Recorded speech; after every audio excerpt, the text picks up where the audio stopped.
thank you for being here. My name is Silvia Casalino. I am the co-chair of this incredible European Lesbian Conference. Hello, welcome in Vienna. My name is Mariella Müller. I'm the second co-chair of the European Lesbian Conference, and I'm from Vienna, and I want to warmly welcome you here. It's very great to have you here. We will try to be very, very short because we are a little bit behind the schedule.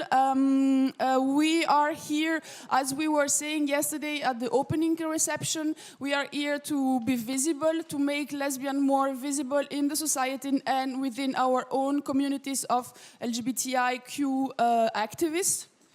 We have like more than 500 women who are arriving during the day, and we want to be the ones who give our voices to be loud.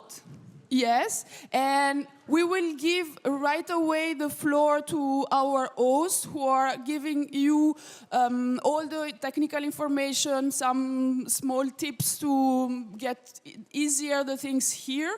We just want to invite, if some of them are here, the board members that help and work with us to being this conference concrete and real. So please, if the board members who are in the room can come on stage for 5 seconds, just to recognize their faces.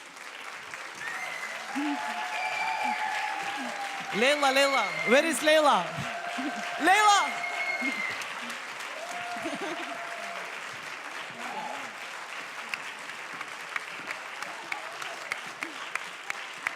So, thanks. So, Michaela, come over. So, thanks to all the board members and all the volunteers. This is very important. We are all working on a voluntarily basis, and a lot of people are helping us to make this great event happen. These are not the only ones. Thank you.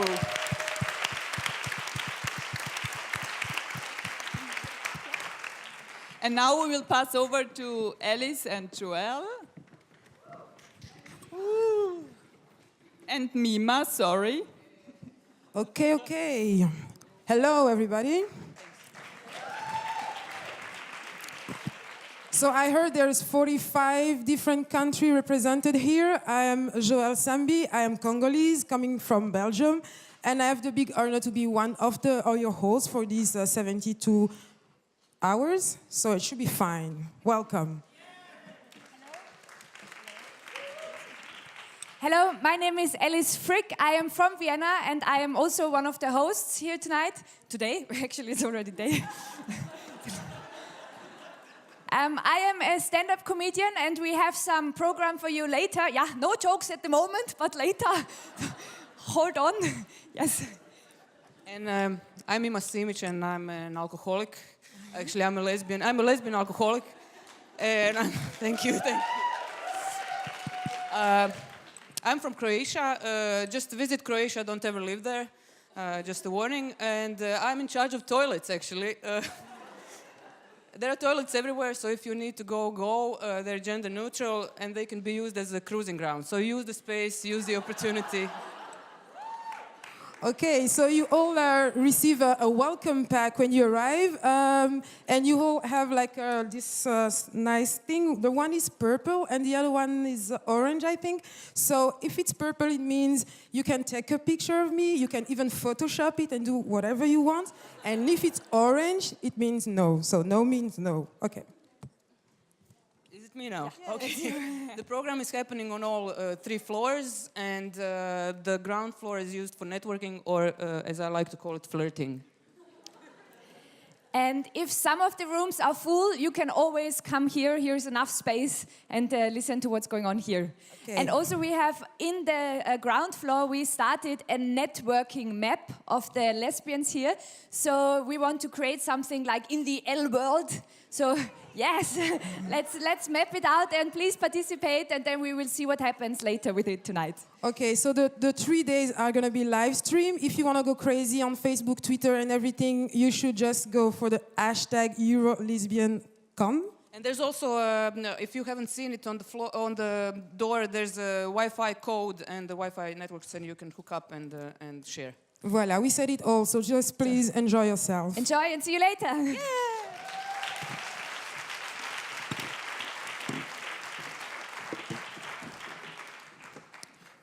And now I want to introduce Elisabeth Holzleithner to you. She is giving us an Ingnition talk. Elisabeth is Professor of Legal Philosophy and Legal Gender Studies, Head of the Department of Legal Philosophy, Vice Dean of the Studies Program, Speaker of the Research Network Gender and Agency, and she was in 2006 guest professor for Legal Gender Studies at the University of Zurich. In 2017, she rewarded the Frauenring Award. Welcome, Elisabeth, to our stage. Thank you.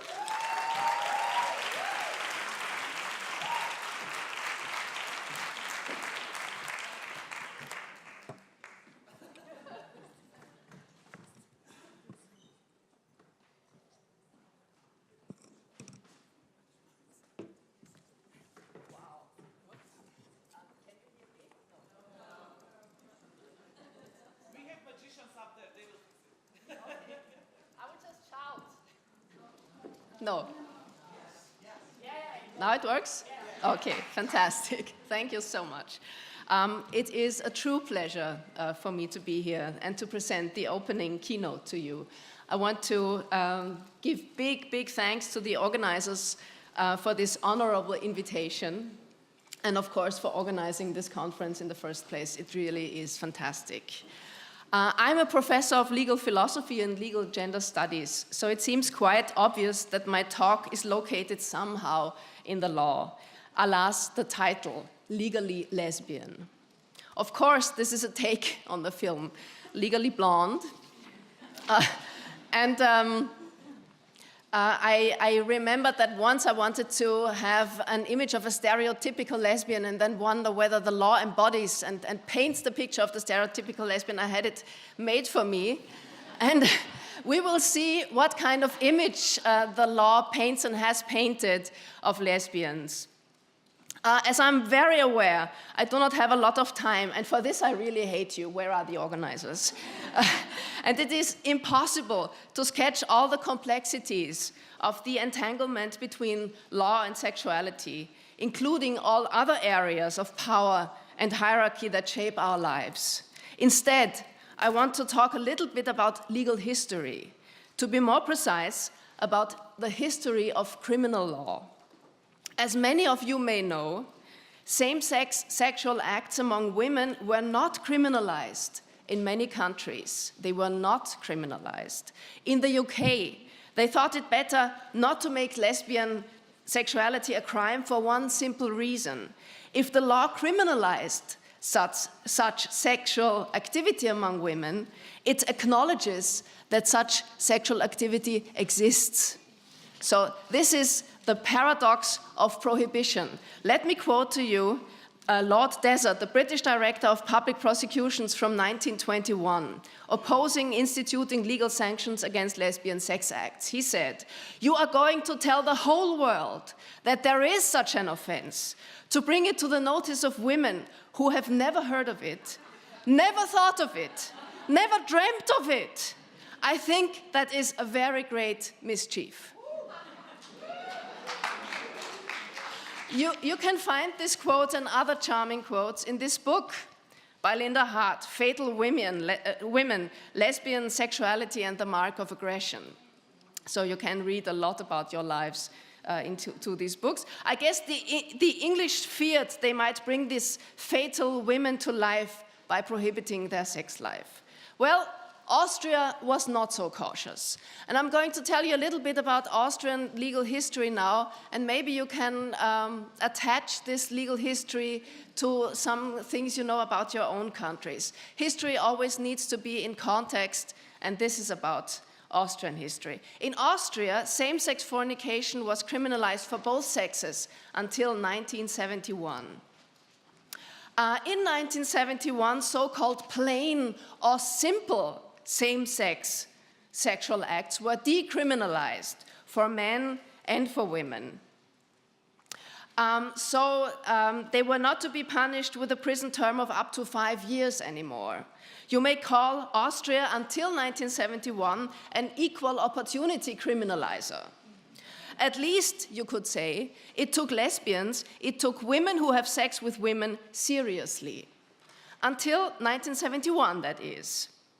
Adult men and women from 1971 on should be able to have sex with their same-sex partners in private without fear of punishment. The Austrian legislator, however, was fearful as to the consequences of this decriminalization. What was going to happen? Would gays and lesbians believe that their lifestyle was acceptable? Would the population get the impression that the legislators thought so? And would gay cliques start undermining society? This had to be prevented. That is why accompanying prohibitions were concocted. The prohibition of the promotion of same-sex fornication, the prohibition of organizations promoting same-sex fornication, and again, those two provisions were for both lesbians and gays.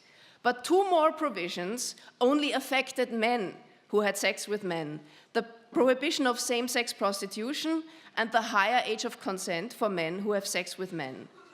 Whereas the age of consent for lesbian and heterosex was 14, it was a crime to have sex with a male person under the age of 18. Why the distinction between men and women? Did this not infringe the principle of equality before the law, which is enshrined in every constitution? At first glance, the question can only be answered in the affirmative. However, the Austrian legislator banked on about how different the sexes were regarding sexual activities, that is. It wrote, and this is the Austrian legislator opinion about the differences between male and female same-sex relations. Same-sex desire does not have the same effect on women as it has on men. It does not impede their adaptation to given societal structures in the same way, and it is not as obvious in public. Besides, formative experiences at a juvenile age seem to play a lesser role in the development of sexual desire for women than for men. Accordingly, the need for protection is lower in two respects. The act between women has a lesser chance of being effective, and any effects would be less severe. What they mean to say is that they believe that the sex women have with women is less addictive. They mean to say that if you have sex with a woman at the age of 15, this will not turn you into a lesbian. Whereas, if you have sex with a man at the age of 15, this will irresistibly render you gay. And this had to be prevented with the threat of a prison term of up to 5 years. But the quote doesn't stop here. So far, women have sex. It is just not that potent. Now accompany me through the rest of the Austrian legislator's words. Ultimately, the respective acts would hardly be identifiable. The boundaries between amicable acts of tenderness, touching while assisting in bodily hygiene, and such, on the one hand, and real same-sex acts on the other, would largely elude establishment of fact in criminal trial. I always have to think of tender cousins at this point. What does the Austrian legislator want to tell us? The establishment of real sex between women would practically not be possible, not with the certainty necessary in criminal trial. Don't even get me started on in how many respects this is wrong. Again, because, you know, lesbians went to prison. In the years leading up to 1970, 6 till 12 women a year were convicted. Establishment of lesbian sexuality had proven to be possible. But this happens when you really, really want something as a legislator. You make some bold claims, reality notwithstanding, fake news, 1970s style. But the story is not finished here.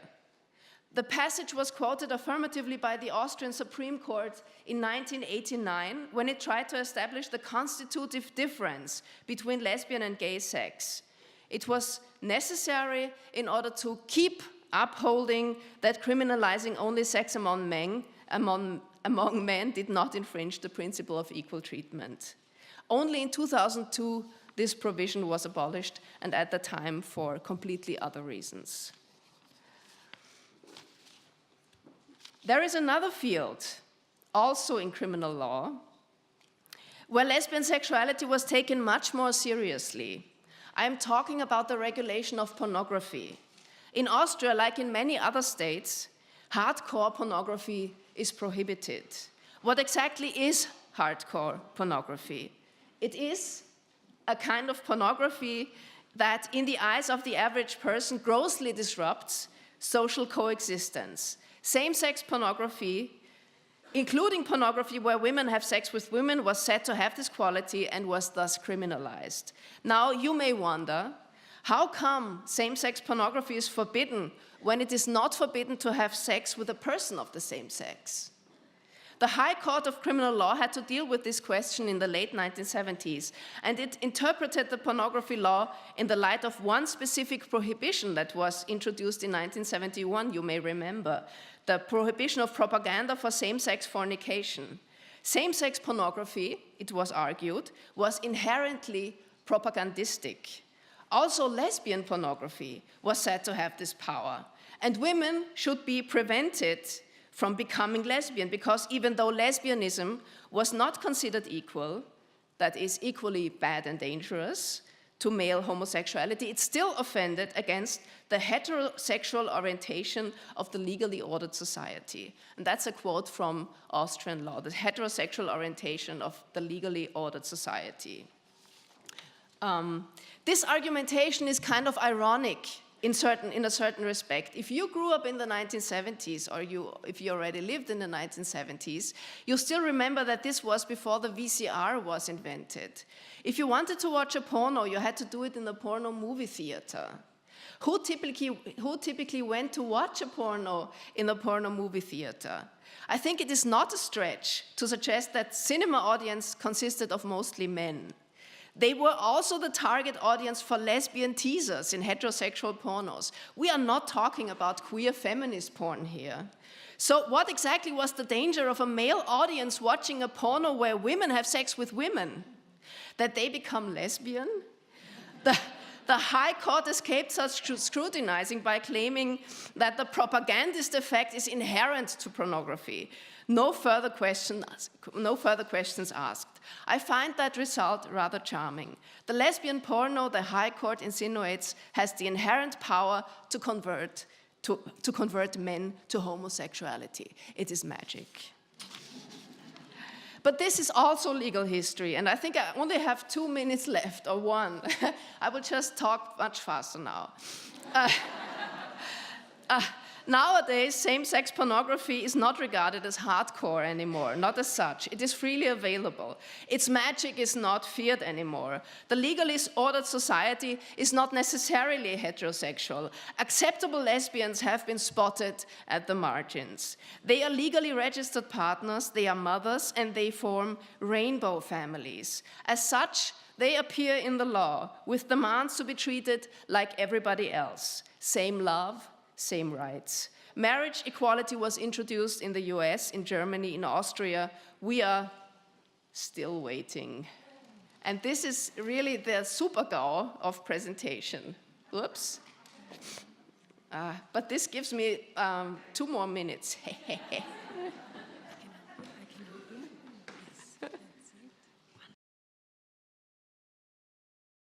This is what acceptability looks like, right?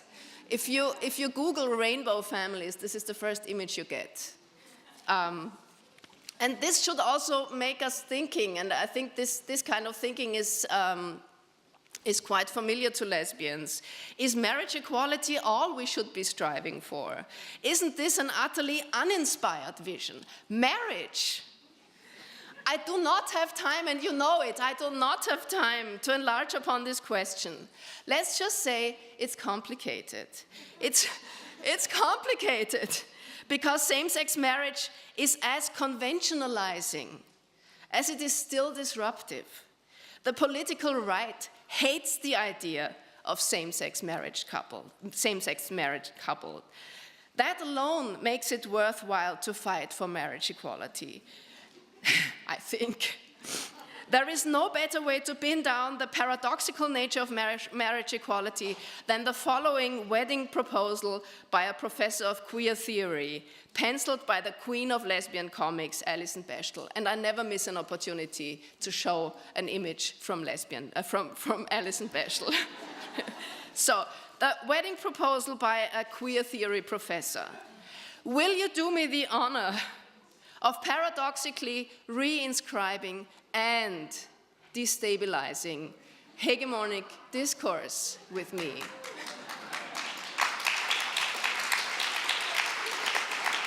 And you know, actually, this is always what happens when you do something with the law. You remain in conventional discourse and you try to change the world by using the conventions of power, of hierarchy, of hegemony. And that means that everything you reach within the law is never a pleasure that does not come without a price. Working with the law always has a price. And changing the world with the help of the law, also always has a price. And I want to finish this presentation, and I really have only talked to you for 15 minutes and 26 seconds now. Yeah, I want to finish it with a wisdom that I take to heart very much. Oh yeah, do you want to marry me? That I should have. So. A wisdom I take to heart very much. It's a wisdom by Buffy the Vampire Slayer. Everything I need to know about morality I learned from Buffy the Vampire Slayer. It's the credo of a moderate, pragmatic approach to queer politics. The trouble with changing the world is you don't.